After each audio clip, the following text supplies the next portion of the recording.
हम लोग पिछले क्लास में हड़प्पा सभ्यता के विषय में बहुत सारी चीज़ें देख चुके हैं कि हड़प्पा सभ्यता क्या था, इसे सिंधु घाटी सभ्यता के नाम से क्यों जानते हैं, सभ्यता का क्या अर्थ होता है, संस्कृति का क्या अर्थ होता है, हड़प्पा सभ्यता का विस्तार कहाँ से कहाँ तक था और हड़प्पा सभ्यता के लोग किस प्रकार अपना जीवन यापन करते थे।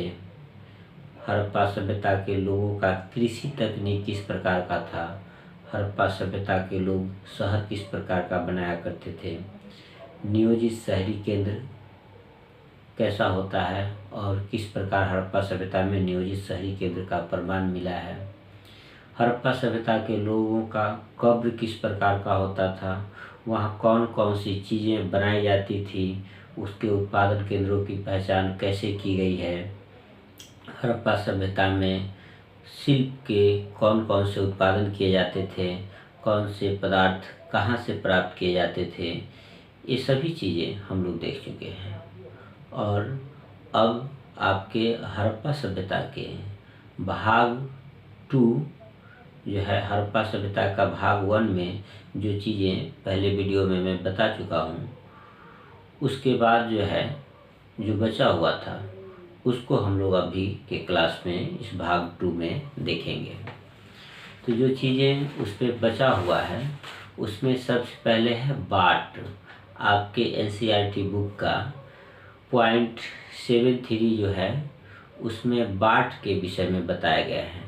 तो आइए जानते हैं सबसे पहले कि बाट क्या होता है और हड़प्पा सभ्यता में कहाँ कहाँ पर मिले हैं और ये बाट हमें हड़प्पा सभ्यता के विषय में कौन कौन सी जानकारियाँ प्रदान करते हैं। तो पहला पॉइंट हम अभी आज जो देखेंगे वह है बाट।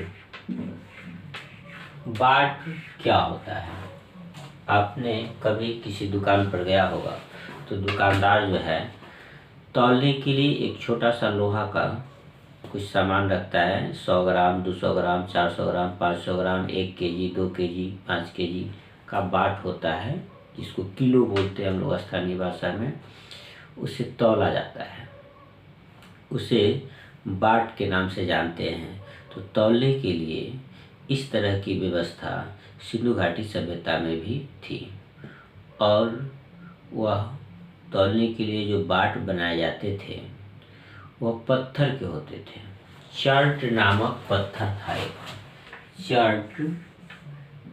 चर्ट पत्थर के जो है, चर्ट पत्थर एक प्रकार के पत्थर का नाम है चर्ट, जिसके बाट सिंधु घाटी सभ्यता में यानी हड़प्पा सभ्यता में बनाए जाते थे और यह बाट घन के आकार के होते थे। घन आप लोगों ने मैथमेटिक्स में पढ़ा होगा, जिसकी लंबाई, चौड़ाई, ऊंचाई सब बराबर हो। जितना लंबा होता है उतना चौड़ा होता है, उतना ऊंचा होता है।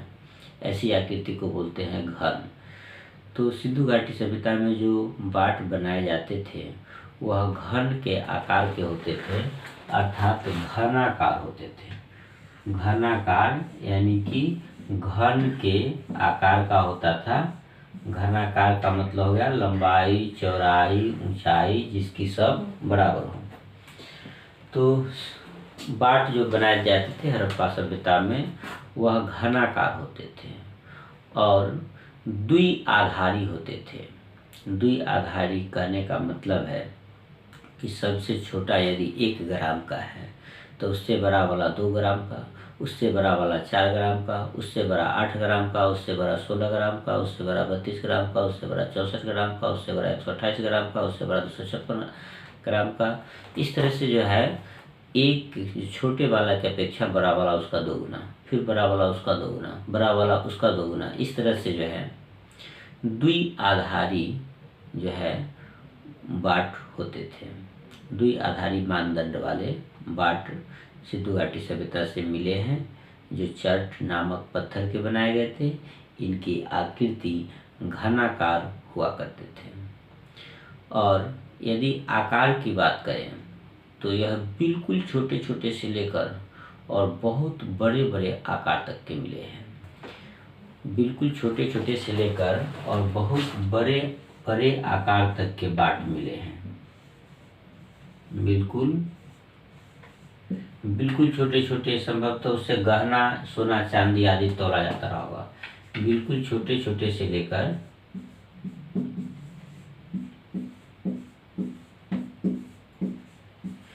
बहुत बड़े आकार तक के बाट मिले हैं। बहुत बड़े आकार के, बिल्कुल छोटे छोटे से लेकर बहुत बड़े आकार तक के बाट वहाँ पर होते थे। यह बाट हमें कई प्रकार की जानकारियाँ प्रदान करते हैं। सबसे पहले तो बाट जो होते थे वह पूरे सिंधु घाटी में, जहाँ से इधर दक्षिण में गुजरात से लेकर उत्तर में अफगानिस्तान तक, उधर बलूचिस्तान तक, हरियाणा तक, जम्मू तक, इतने बड़े क्षेत्र में जहाँ भी बाट मिले हैं सब जगह बाट एक जैसे ही हैं, सबका अनुपात बराबर है। यह हमें इस बात की ओर इशारा करते हैं कि कोई न कोई केंद्रीय सत्ता था, कोई न कोई शासक था जो इस बात को निर्धारित करता था कि बाट की आकृति क्या होगी, बाट का वजन क्या होगा, उसके वजन का अनुपात क्या होगा।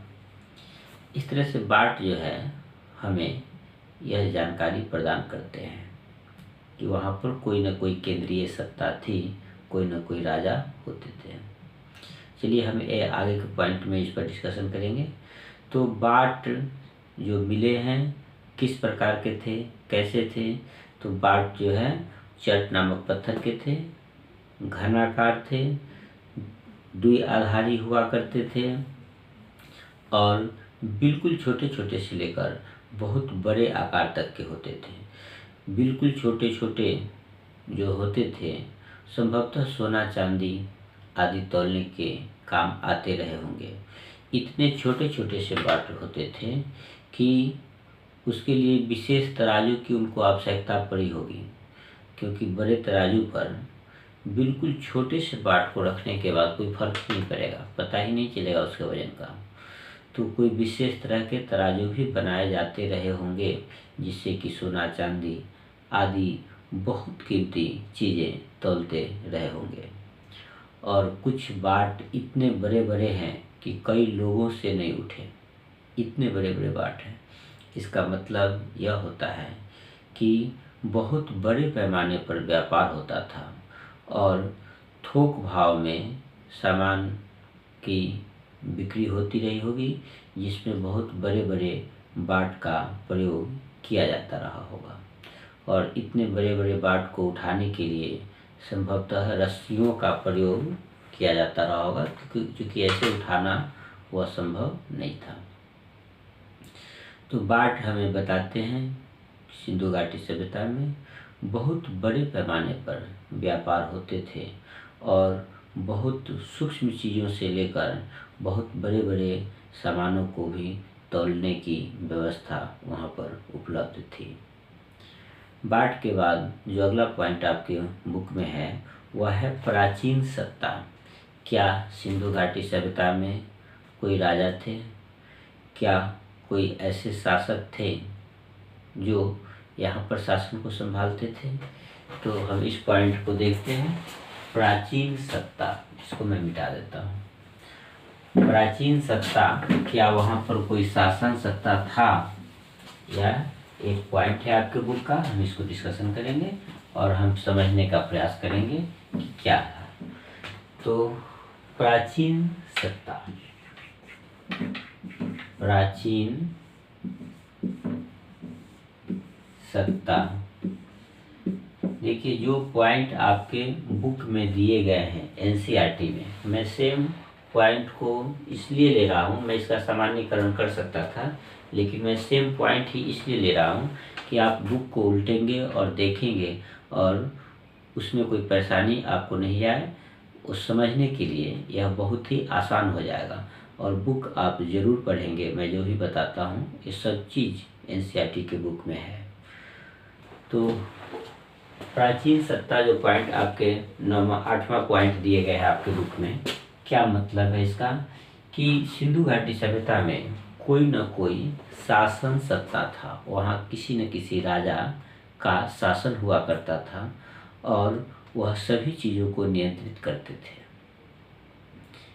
ऐसा हम कैसे कह सकते हैं? खुदाई से जो चीज़ें मिली है वह इस ओर हमें इशारा करते हैं। सबसे पहले तो हमने अभी बाट के विषय में बताया था आपको कि बाट पूरे सिंधु घाटी सभ्यता में जहाँ भी मिले हैं सब एक आकृति के और एक अनुपात में बने हुए हैं। सबकी आकृति भी घनाकार है, सबके अनुपात भी एक समान है। इतने बड़े सभ्यता में यदि अलग अलग स्थानों पर अलग अलग शासक थे तो ऐसा संभव नहीं था। यदि शासक नहीं थे तो भी ऐसा संभव नहीं था। कोई न कोई एक शासक थे और कोई न कोई केंद्रीय सत्ता थी वहाँ पर जो इतने जटिल फैसले लेते थे। कौन कौन से जटिल फैसले? तो वहाँ का ईंट जो है सभी जगह पर एकदम समान आकृति के बने हैं। चाहे सिंधु घाटी सभ्यता में जिस स्थान के भी ईंटों का आप अध्ययन करेंगे वो पता चलेगा कि उसकी मोटाई के दोगुना उसके चौड़ाई होते थे और चौड़ाई के दोगुना उसके लंबाई होते थे और एकदम यही अनुपात हर जगह पर ईंट का सिंधु घाटी सभ्यता में मिलता है। अब इन बातों को कौन निर्धारित करता था कि ईंटों का आकार बिल्कुल समान होगा पूरे क्षेत्र में? इसी तरह से बाट एक ही अनुपात के हर जगह बनाए जाएंगे, एक ही आकृति के हर जगह बनाए जाएंगे, एक ही पदार्थ के यानी चट नामक पत्थर के ही सब जगह बनाए जाएंगे। यह कौन निर्धारित करता था? कुछ बड़े बड़े संरचनाएं भी मिले हैं। आखिर उन संरचनाओं का निर्माण कौन कराता था? बहुत बड़े बड़े दीवार का निर्माण किया गया था। जैसा कि आपको बताया गया है, हड़प्पा शहर को, सिंधु घाटी के मोहनजोदड़ो शहर को, लगभग सभी शहरों को चारों तरफ से दीवारों से घेरा गया था। ईंट की दीवार से बहुत लंबे चौड़े दीवारों की रचना की गई थी। अब क्या कोई व्यक्तिगत रूप से ऐसा कर सकता है? निश्चित रूप से कोई न कोई केंद्रीय सत्ता वहाँ पर थी, कोई न कोई राजा थे जो इस कार्य को करते थे। शासक के द्वारा ही सार्वजनिक रूप से इतने बड़े पैमाने पर कार्य किए जा सकते हैं, यह व्यक्तिगत रूप से संभव नहीं है। शहर की सुरक्षा के लिए चारों तरफ बाउंड्री वॉल का निर्माण यह निश्चित रूप से किसी शासक ने किया था। आपको बताया गया था कि मोहनजोदड़ो शहर जो थे वह दो भागों में बटे हुए हैं और लगभग सभी शहर वैसे ही बने हुए हैं सिंधु घाटी सभ्यता के। एक भाग जो काफ़ी ऊंचाई पर बने होते थे, ऊंचे चबूतरे पर बनाए जाते थे, जिसे हम दुर्ग के नाम से जानते हैं, और दूसरा मुख्य शहर जो निचला शहर होता था। दुर्ग को भी चार दीवारी से घेरे गए हैं और निचले शहर को भी चार दीवारी से घेरे गए हैं, अर्थात बाउंड्री वॉल दुर्ग का भी था और निचले शहर का भी था। अब उस दुर्ग को यदि आप मोहनजोदड़ो की दुर्ग की बात करें तो वह 50 फुट ऊंचे चबूतरे पर बनाए गए थे और चबूतरे का आकार इतना बड़ा है कि कम से कम 40 लाख श्रमिक उस चबूतरे को बनाने में लगे होंगे। सिर्फ मिट्टी ढोकर लाने के लिए 40 लाख श्रमिकों की आवश्यकता पड़ी होगी। क्या व्यक्तिगत रूप से ऐसा संभव है? ये सभी प्रयास, ये सभी कार्य किसी एक व्यक्ति से संभव नहीं था। निश्चित रूप से कोई न कोई केंद्रीय सत्ता वहाँ पर थी। अर्थात हम अपने पड़ताल में इस निष्कर्ष पर पहुँचते हैं कि सिंधु घाटी सभ्यता के जो साक्ष्य मिले हैं वह हमें इस ओर संकेत करते हैं कि वहाँ कोई न कोई केंद्रीय सत्ता थी, कोई न कोई राजा अवश्य था। तो प्राचीन सत्ता से संबंधित क्या क्या संकेत हमें मिलता है, किस आधार पर हम यह कह सकते हैं कि सिंधु घाटी सभ्यता में केंद्रीय सत्ता थी। तो सबसे पहला आधार यह है कि वहाँ बहुत जटिल फैसले लिए जाते थे। जटिल फैसले कौन लेते रहे होंगे? जटिल फैसले जैसे कि अभी हमने आपको बताया वहाँ के बाट के विषय में कि हर जगह बाट एक जैसा होगा, ईंटें एक जगह एक जैसे होंगे। यह जटिल फैसले किसके द्वारा लिए जाते थे? जटिल फैसले लेने वाले कौन थे? तो जटिल फैसले जैसे कि बाट के विषय में, ईंट के विषय में और भी बहुत सारी चीज़ें मिले हैं। तो ये सब एक अनुपात में जो वहाँ पर बनाए गए हैं। कौन थे जो इस फैसले को लेते थे? बड़े बड़े दीवार बनाए गए हैं, चार दीवारी बनाए गए हैं, बड़े बड़े जो है चार दीवारी बनाए गए हैं शहरों के।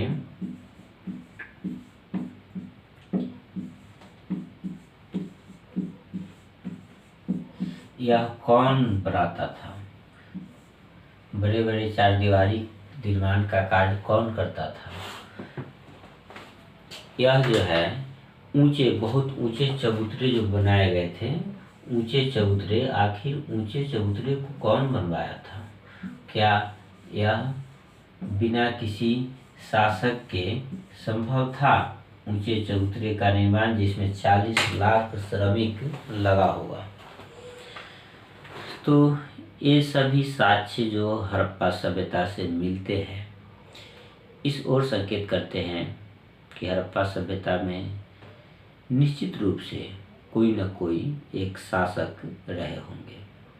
लेकिन यदि वहाँ पर कोई शासक थे तो फिर उनका कोई राजमहल भी रहा होगा। वह अगले पॉइंट में आपके बुक में पढ़ना है, प्रसाद तथा शासक। अगला पॉइंट है आपके बुक का, प्रसाद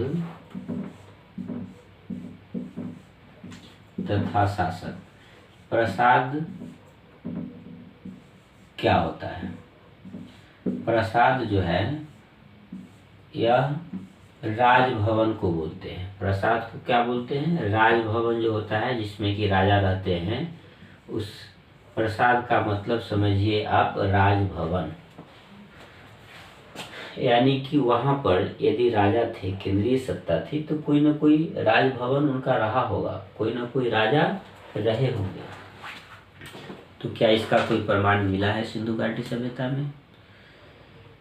देखिए, मोहनजोदड़ो में एक बहुत बड़ा बिल्डिंग का अवशेष मिला है, यानी बहुत बड़े महल का जो है अवशेष मिला है। तो ऐसा मान लिया जाता है कि वह बहुत बड़ा बिल्डिंग जो था वह राजमहल रहा होगा। किंतु उस बिल्डिंग में ऐसा कुछ भी नहीं मिला है। उसके आकार के अलावे ऐसे कोई भी वस्तु नहीं मिले हैं जो इस बात की ओर इशारा करते हो कि वह राजभवन था। वह बहुत बड़ा है, इसलिए यह संदेह व्यक्त किया जाता है कि वह राजभवन रहा होगा। किंतु कुछ भी ऐसी चीज़ें उस भवन के अंदर से नहीं मिली जो यह स्पष्ट कर सके कि वह वास्तव में राजभवन ही था। एक बहुत बड़ा पत्थर का मूर्ति मिला है जिसे पुरोहित राजा की संज्ञा दी गई है, लेकिन पुरोहित राजा थे इसका और कोई प्रमाण नहीं मिलता है। पुरोहित को राजा इसलिए मान लिया गया है क्योंकि यह सभ्यता मेसोपोटामिया की सभ्यता के समकालीन है और मेसोपोटामिया की सभ्यता में पुरोहित राजा होते थे। तो उससे समानता स्थापित करते हुए ऐसा अनुमान लगाया जाता है कि सिंधु घाटी में भी पुरोहित राजा होते थे। सिंधु घाटी सभ्यता में बड़े बड़े अनुष्ठानिक प्रथाएं भी होते थे, जैसे कि विशाल अष्टानागार के विषय में आपने पढ़ा है कि मोहनजोदड़ो में एक बहुत विशाल आकार के स्नानागार मिले हैं, जिसमें एक साथ बहुत सारे लोग स्नान कर सकते थे। और साथ ही विशाल स्नानागार के उत्तर में जो एक गली जाती है, उसके दोनों तरफ भी 4-4 कमरे के स्नान घर बनाए गए थे। अर्थात विशाल स्नानागार में सारे लोग एडजस्ट नहीं कर पाते थे, जनसंख्या बढ़ गई होगी, तो उत्तर के तरफ 8 और स्नान घर बनाए गए थे। ये सब इस बात की ओर संकेत करते हैं कि कोई न कोई बहुत बड़ा धार्मिक आयोजन वहाँ होता था। क्या धार्मिक आयोजन या अनुष्ठान की आयोजन राजा के द्वारा किए जाते थे, या जो पुरोहित होते थे उनके द्वारा किए जाते थे? क्या पुरोहित और राजा अलग अलग होते थे, या जो धार्मिक अनुष्ठान करने वाले पुरोहित होते थे क्या वही राजा होते थे? इसका कोई भी स्पष्ट जवाब देने वाले प्रमाण हमारे पास उपलब्ध नहीं है। जो भी खुदाई से अवशेष मिले हैं वह इस बात को स्पष्ट नहीं कर पाते हैं कि क्या वह पुरोहित राजा जो थे, जो पुरोहित होते थे, जो धार्मिक अनुष्ठान करते थे, क्या वही राजा भी होते थे? क्या उनके पास ही राजनीतिक सत्ता होती थी? इसका कोई प्रमाण उपलब्ध नहीं है। लेकिन एक बात निश्चित है कि सिंधु घाटी सभ्यता में कोई न कोई राजा था और कोई न कोई केंद्रीय सत्ता वहाँ पर हुआ करती थी, जो सभी वस्तुओं को नियंत्रित करती थी। ईंट के आकार में, अनुपात में समानता पूरे सिंधु घाटी क्षेत्र में, बस्तियों के आकार में, अनुपात में समानता, एक जैसे नियोजित शहर का निर्माण, सभी शहरों को चारदीवारी से घेरा जाना, बाट एक आकार का मिलना, बहुत सारे ऐसे प्रमाण हैं जो इस बात को सिद्ध करते हैं कि शासक कोई न कोई निश्चित रूप से था। लेकिन वह शासक कौन था? क्या पुरोहित ही जो धार्मिक अनुष्ठान करते थे वही शासक थे, या शासक अलग थे? यह एक जटिल विषय है और स्पष्ट जानकारी प्रदान करने के लिए हमारे पास कोई ठोस साक्ष्य उपलब्ध नहीं है। हालांकि ऐसा माना जाता है कि सिंधु घाटी सभ्यता में 4 समाज जो है 4 वर्णों में बटी हुई थी। एक विद्वानों का वर्ण था जिसमें कि ब्राह्मण आते थे, विद्वान आते थे, वैद आते थे। ये सभी विद्वानों के अंतर्गत थे जो अधिक बुद्धिमान लोग थे। दूसरे स्थान पर रखा गया है वह योद्धा लोग थे, यानी सैनिक लोग थे जो राज्य की सुरक्षा देखते थे। इसके अतिरिक्त किसान थे, व्यापारी थे, मजदूर थे। समाज कई वर्गों में बटे हुए थे। इस तरह के विचार जो है आते हैं, लेकिन साक्ष्य हमें कोई भी इतना ठोस साक्ष्य नहीं मिला है कि यह निष्कर्ष निकाल सके कि जो धार्मिक अनुष्ठान का आयोजन करने वाले होते थे क्या वही राजा होते थे? क्या शासन सत्ता, राजनीतिक सत्ता उन्हीं व्यक्ति के पास थे? इसका कोई ठोस प्रमाण हमें उपलब्ध नहीं है। चलिए, तो हमने देखा कि राजप्रसाद यानी कि राजभवन और शासक के विषय में क्या जानकारियाँ सिंधु घाटी सभ्यता से संबंधित हमें उपलब्ध है। अब हम देखेंगे सभ्यता का अंत कैसे हुआ। अगला पॉइंट आपका बुक लिख रहा है सिंधु घाटी सभ्यता का अंत। तो अंत कैसे हुआ सभ्यता का, हम इसको देखेंगे। सिंधु घाटी सभ्यता के अंत के विषय में बहुत सारे मतभेद हैं। जितने भी विद्वान हुए हैं सब ने अपना अपना अलग तरह का मत प्रस्तुत किया है, जिससे कि यह स्पष्ट नहीं हो पाता है कि सिंधु घाटी सभ्यता के अंत के वास्तविक कारण क्या थे। देखते हैं अगला पॉइंट, सभ्यता का अंत। सभ्यता का अंत कैसे हुआ? सभ्यता का अंत सिंधु घाटी सभ्यता के अंत के विषय में कई तरह के विचार प्रचलित है, जो कोई भी पूर्णतः सटीक जवाब देने में सक्षम नहीं है। एक विचार है कि सिंधु घाटी सभ्यता का अंत जो है जलवायु परिवर्तन के कारण हुआ। पहला विचार क्या है? नंबर 1 में जलवायु परिवर्तन। जलवायु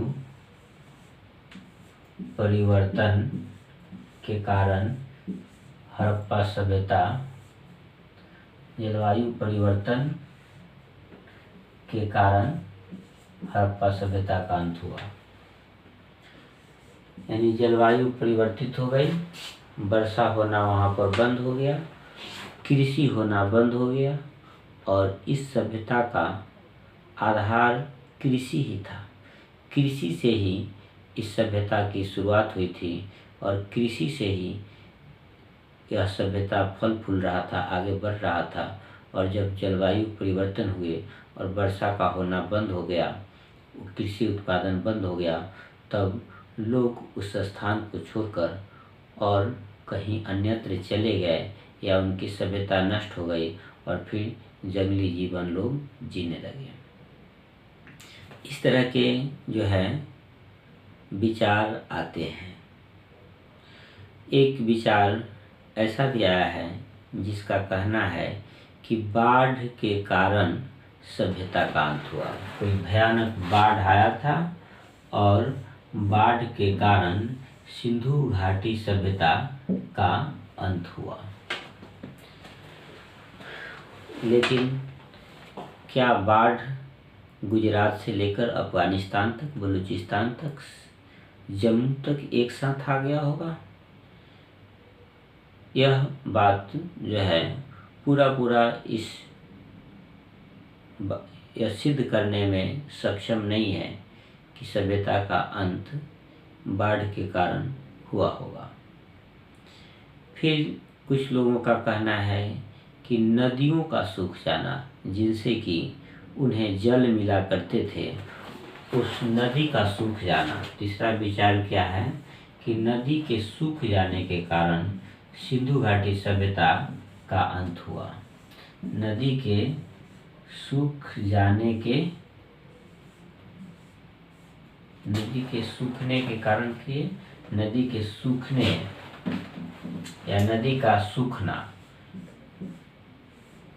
नदी का सूख जाना एक कारण था सिंधु घाटी सभ्यता के अंत का। नदी के सूख जाने के कारण उस क्षेत्र के लोगों को जल मिलना बंद हो गया था। उन्हें कृषि कार्य में परेशानी उत्पन्न होने लगी। कृषि कार्य धीरे धीरे जो है समाप्त हो गए और लोग फिर से वनवासी हो गए या उस स्थान को छोड़कर अन्यत्र अलग कहीं चले गए। इसलिए सिर्फ उसका अवशेष वहाँ पर बचा है। यह भी एक विचार है। अगला विचार भी आया है कि नदी के मार्ग परिवर्तन कर लेने से,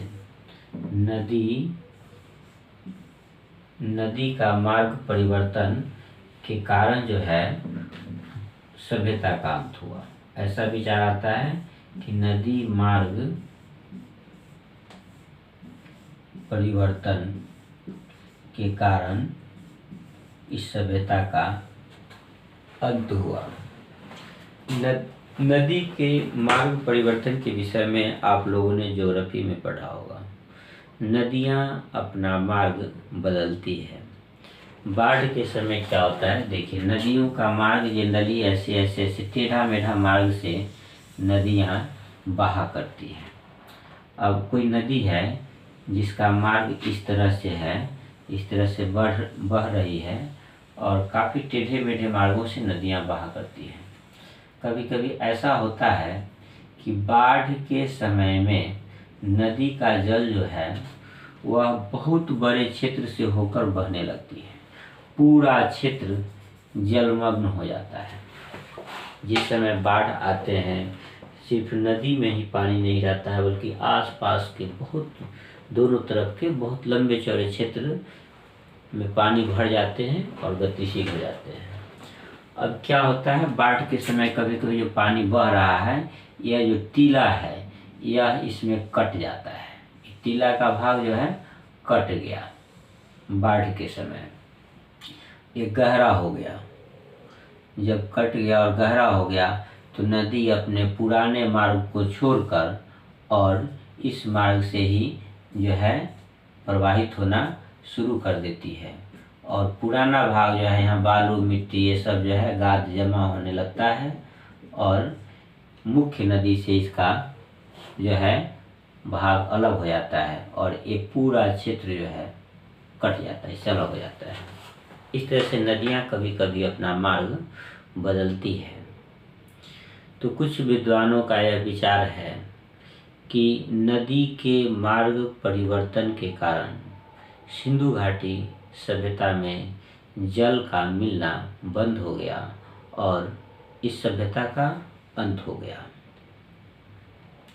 इसके अलावे और भी कई तरह के विचार विद्वानों ने दिए हैं इस सभ्यता के अंत होने के कारण से संबंधित। कौन कौन से विचार दिए हैं देखिए, यह हमने देखा नदी का मार्ग परिवर्तन। इसके अलावे एक विचार आया था कि भूकंप के कारण इस सभ्यता का अंत हुआ। एक विचार यह गया था कि सुखाड़ के कारण, तो ये जलवायु परिवर्तन में आ गया सुखाड़। और इसके बाद एक विचार ऐसा भी था कि आक्रमण के कारण सभ्यता का अंत हुआ। आक्रमण 6 दिखेगा आपको नीचे लिखने के बाद कि नहीं, आक्रमण के कारण 6 में मैं यहाँ लिख देता हूँ, आक्रमण के कारण इस सभ्यता का अंत हुआ। इस तरह के भी विचार आए हैं। हालांकि बहुत बड़े पैमाने पर आक्रमण के साक्ष्य नहीं मिले हैं। आक्रमण से संबंधित जो साक्ष्य प्रस्तुत किए गए हैं हम अभी देखेंगे इसके ठीक बाद वाले पॉइंट में कि आक्रमण के कुछ साक्ष्य जो प्रस्तुत किए गए हैं, हालांकि वह काफ़ी नहीं है इस सभ्यता के समाप्ति के लिए। और भी विचार आए हैं सभ्यता के अंत होने का। आक्रमण के अतिरिक्त जो है महामारी, आग का लगना, एक आया है आग। लेकिन आग के कारण इस सभ्यता का अंत जो है हुआ हो, यह भी कहना उचित नहीं है। क्या गुजरात से लेकर और अफ़गानिस्तान तक, हरियाणा से लेकर बलूचिस्तान तक, क्या पूरे क्षेत्र में एक ही बार आग लग गए थे? यह भी तर्क पर खरा नहीं उतरता है। एक और विचार था इस सभ्यता के अंत होने का, वह है भूकंप।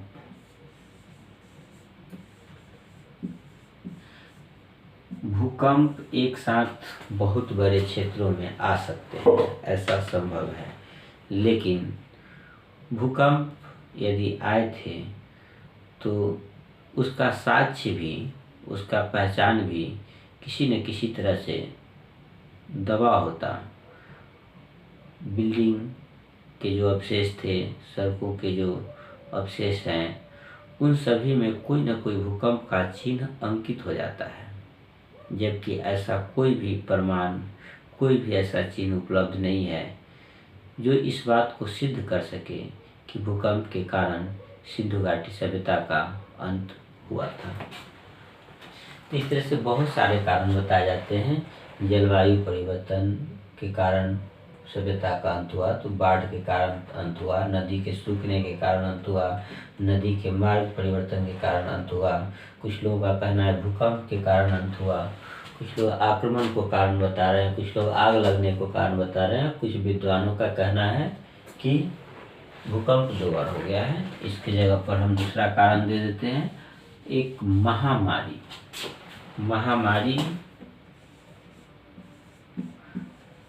पहले महामारी बहुत आया करते थे।